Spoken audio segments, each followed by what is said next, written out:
આપણે ડ્રો ખોલર હાલરનો આની અંદર ટોકર છે આપણે આ બે છોડીને ખેંચવાની ટોકર ની અંદર જે નંબર હશે એની અંદર આપણે બોર્ડ ની અંદર નામ હશે એને ઇનામ આપવામાં આવશે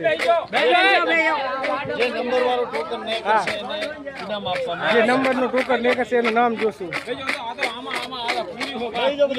હકા થોડું હલા ઉધલી પાસે થઈ જાય કોઈને વેમ ના રહે એમ બસ બસ બસ વાહ વાહ વાહ બસ બસ રેડી હાલો તમે બે કોઈને શક નહીં ને બરાબર આમાંથી લેવા દઉં હા બરાબર આમાંથી ટિકિટ લેવા દઉં હા બોલો બધા લેવા દો પેલી એક બેન ટિકિટ આમાંથી ઉપર એક જ બસ એક જ કાઢીને એ નંબર બોલો આ 16 નંબર છે ભાઈ કયો હાલો 16 નંબર નું લાગ્યું આપણે 16 નંબર માં કેનું નામ હે 16 નંબર જુઓ રણછોડભાઈ વાઘાભાઈ ક્યાંય જો નામ આ 16 નંબર રણછોડભાઈ વાઘાભાઈ રબારી સિધાડા હાલો